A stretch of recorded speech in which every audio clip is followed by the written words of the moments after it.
Our card this week is Luther Meshell, the Nine of Hearts from Louisiana. On a mild spring night in 1991, Luther's teenage son found him lying dead on his bedroom floor next to his overturned wheelchair and a knife. With a locked door and no signs of forced entry, police believe his killer could have been someone he knew and trusted. But when they zoom out, investigators notice a series of other crimes with eerie similarities, and they begin to consider whether a serial killer could be to blame. I'm Ashley Flowers, and this is The Deck.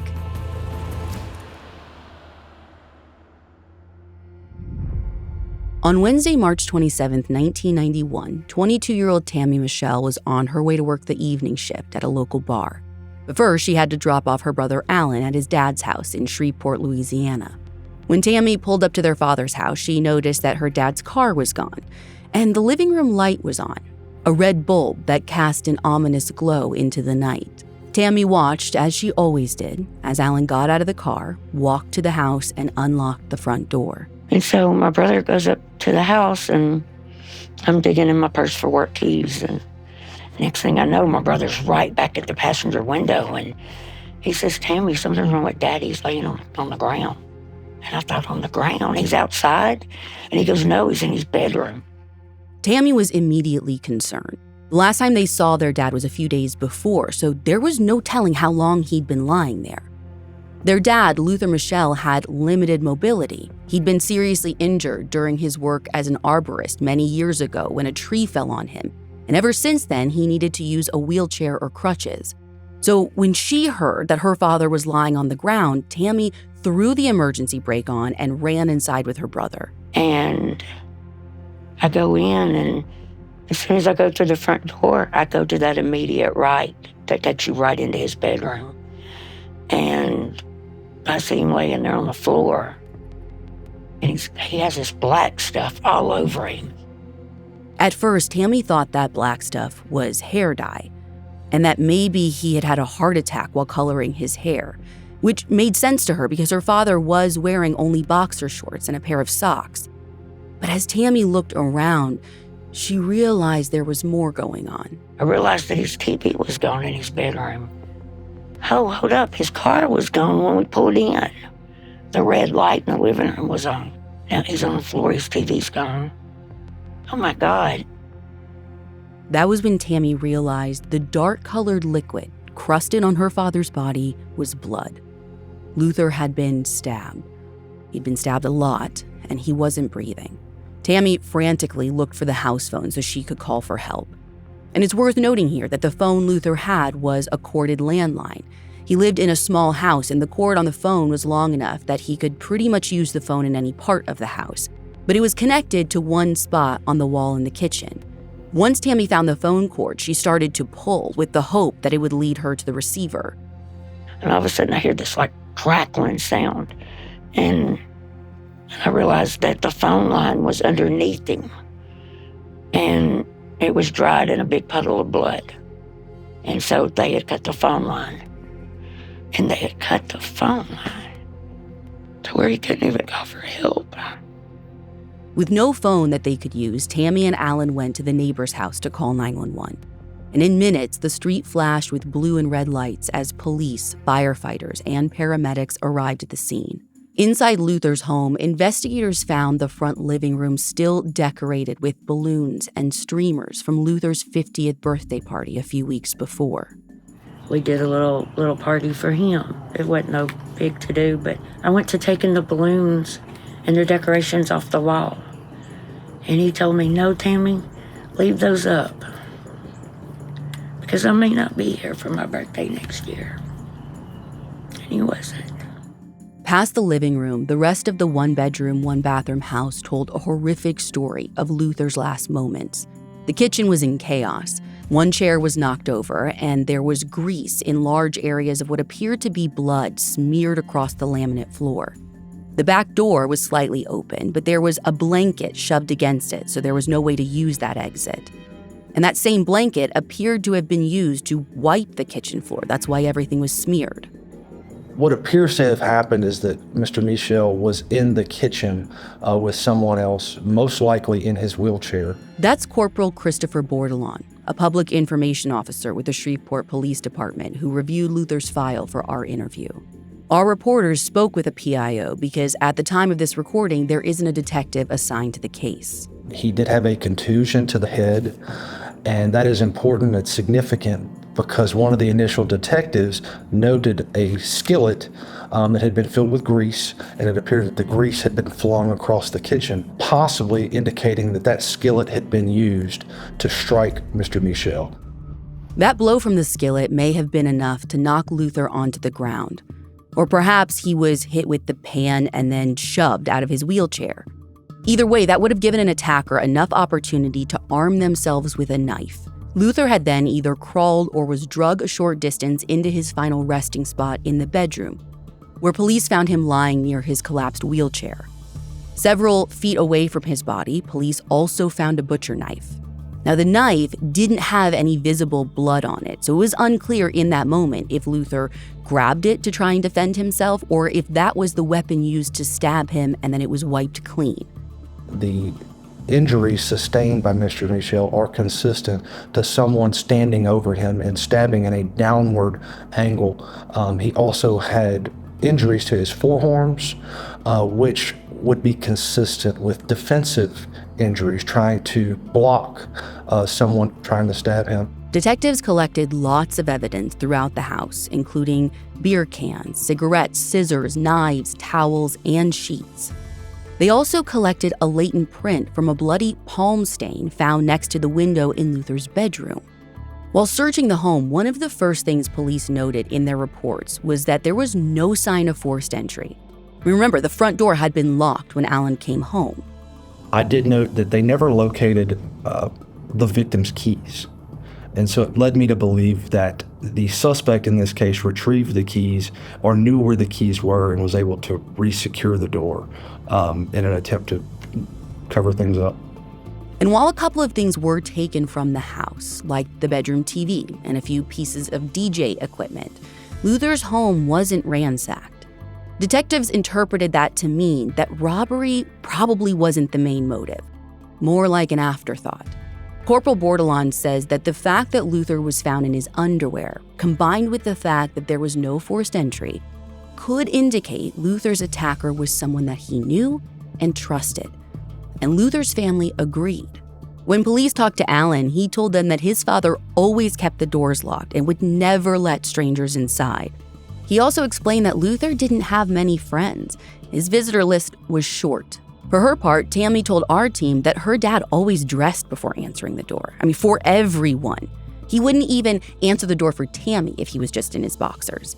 For that reason alone, Tammy always believed that whoever it was either knew her dad really well or he was ambushed. Alan also told police that his dad would have never loaned out his car, a late 1970s Oldsmobile, a Delta 88 that was blue-green in color. It seemed really likely that whoever took Luther's keys, locked his door, and drove off in that car had to be the killer. And as luck would have it, someone actually saw that car drive off 2 nights before.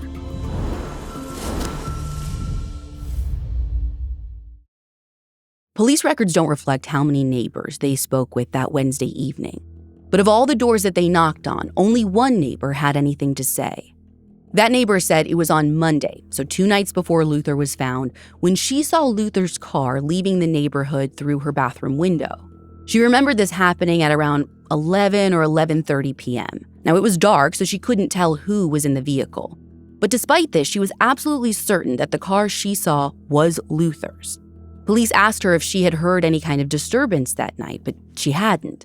The only other things that she had noticed were that Luther's lights had stayed on and his laundry had been hanging outside for the last several days. That was out of character for Luther, especially the lights. Mr. Meshell was known for always turning the lights off.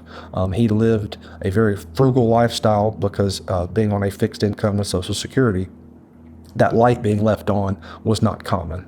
When police spoke with Tammy and Alan, they learned that Monday when the neighbors saw his car drive off, that was also the last time the kids saw their father alive. Now, usually, Alan saw his dad all the time, He'd actually moved into the single-bedroom home with Luther a few months before. But Alan also spent a lot of time with Tammy, especially when she was off work. Tammy says that she picked Alan up from their dad's house on Monday, and Alan stayed with her the next 2 nights, partly because Luther was planning on spending Tuesday night at his wife's house. And yeah, you heard that right. Luther was married, but he and his wife had totally separate households. Pearlie Alvarez, who was named Pearlie Meshell at the time, was Luther's second wife, and she had her own place a few miles away from Luther's. Tammy told police that Luther and Pearlie did live together after they got married, but only for about 6 months. They just couldn't get along when they spent too much time together, especially when both had been drinking. So Luther and Pearlie decided it was best to live in separate homes and regularly visit each other, sometimes staying the night at each other's places. That didn't totally solve the problem, though. Tammy told police about a troubling call she got from her father sometime in the months before. He called me, Tammy. She won't leave. I just said, Daddy, you know y'all do this all the time. Every time y'all drink together, this happens. He said, no, Tammy, it's different this time. She's got a knife, and she took my crutches.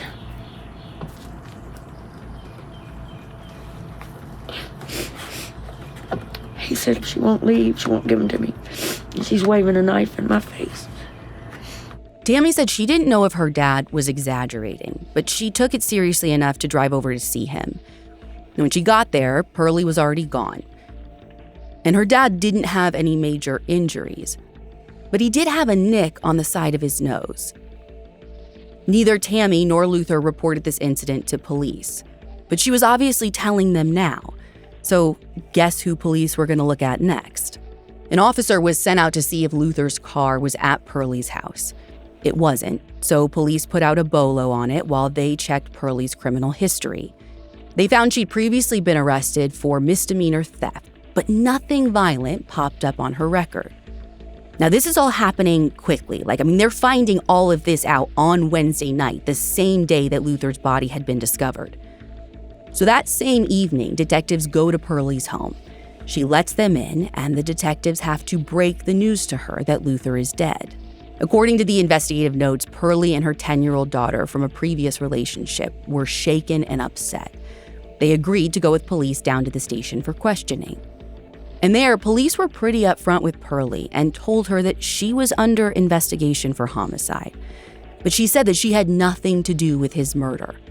Like Tammy and Alan, she too said that the last time she saw Luther was on Monday in the morning. Pearlie had stopped by his home while with a friend, and the couple talked about Easter plans before she left.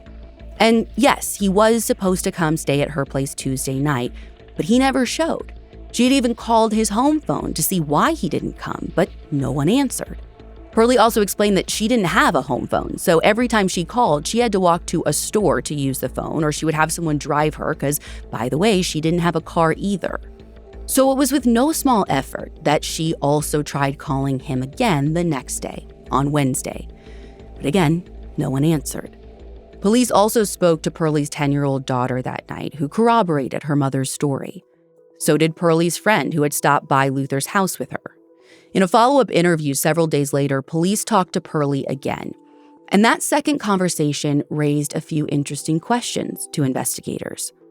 Pearlie told police that no one was drinking when she visited Luther's home Monday morning, nor was she aware of any beer in the house. So at some point between Monday morning and when Luther died, a number of beer cans had accumulated in Luther's home. Now, those had been collected from the scene, but police records don't say if they were submitted for testing, and if so, what the results of those tests were. Plus, and I think important to note, Luther's autopsy report shows that he had no alcohol in his system, so we know he hadn't been drinking right before he died. Now, police were interested in the all-important question. They wanted to know if Pearlie's hands matched the bloody print that had been left at the scene. By this point, they already knew it wasn't Luther's. But when they compared her print, they were easily able to determine it wasn't hers.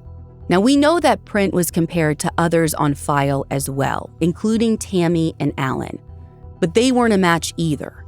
Bordelon told our reporters that back in the early 90s, there was not a significant database of palm prints, and that the way prints would have been compared then is different from how it would happen today.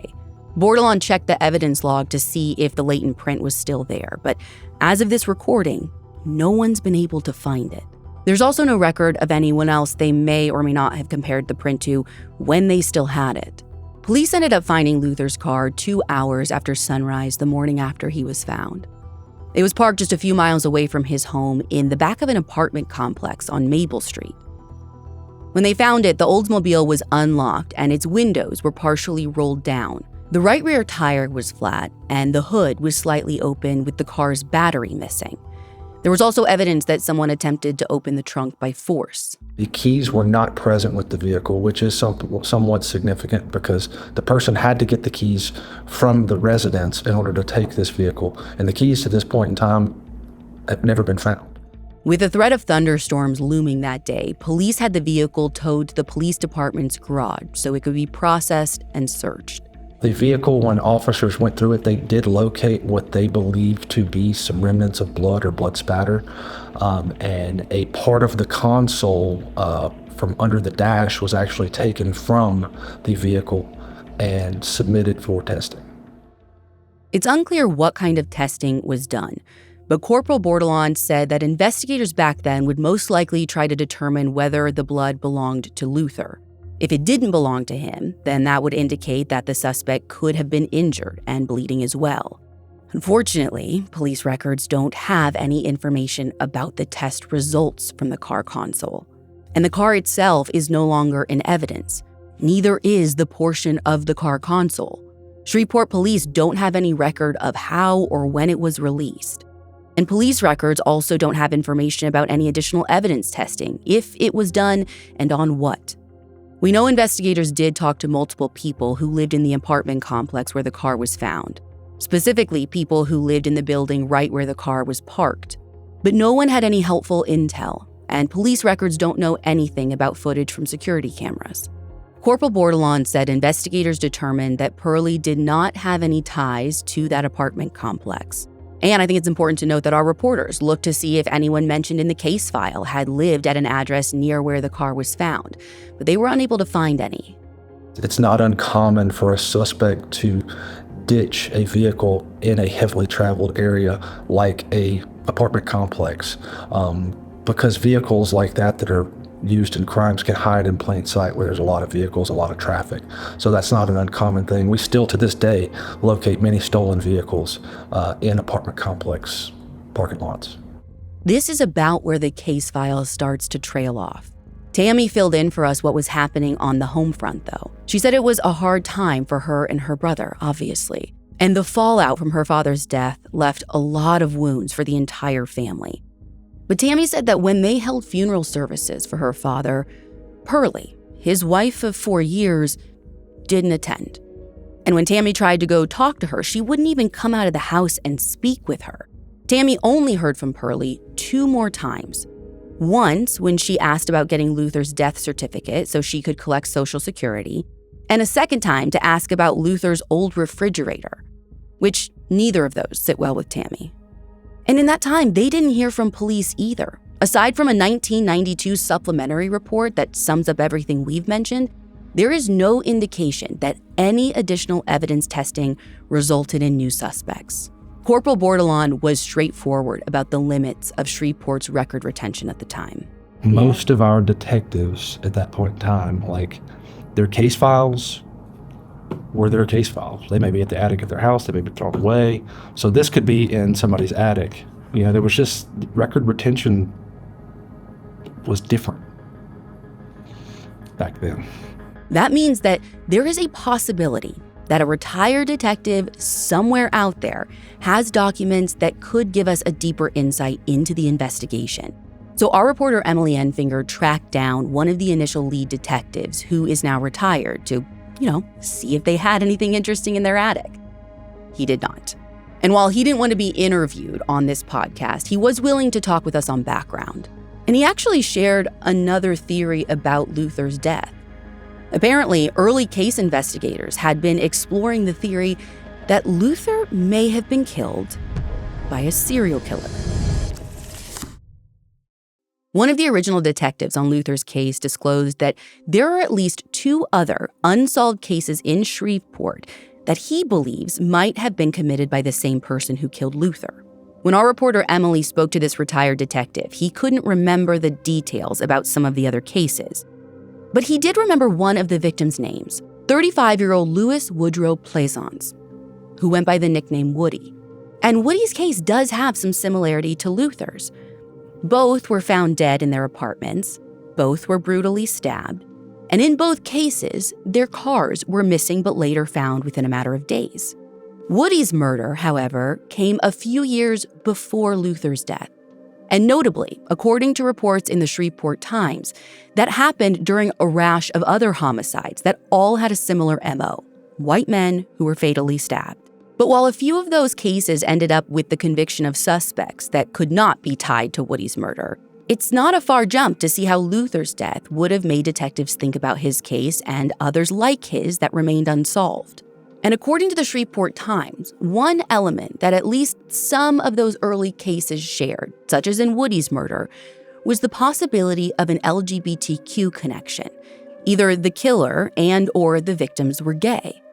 And that said, there was a supplementary report in Luther's case dated in March of 1992 that includes some notes on interviews that kind of back up this line of investigation, notably with questions about Luther's sexual orientation.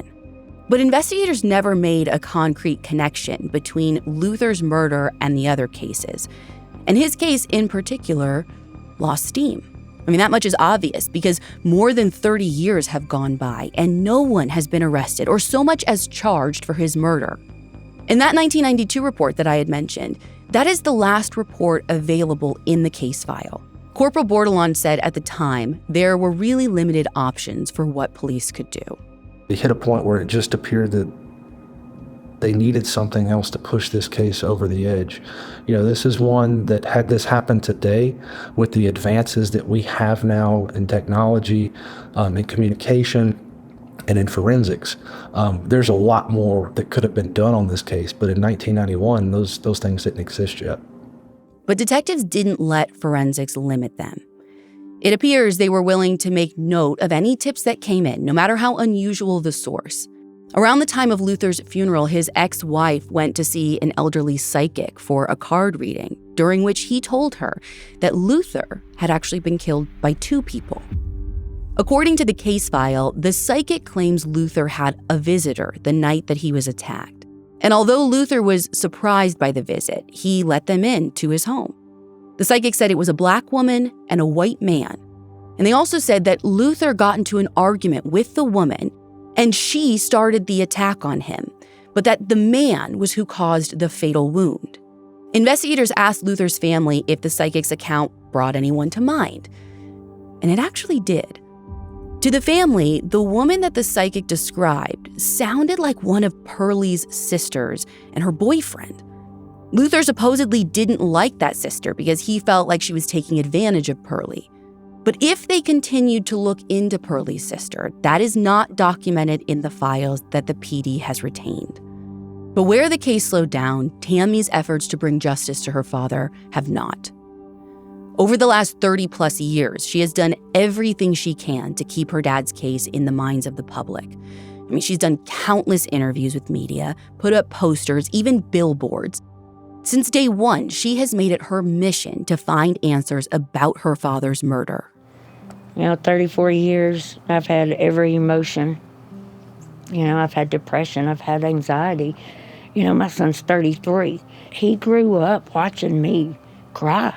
He grew up watching Mama go back and forth to news stations and, police stations and homicide departments. And,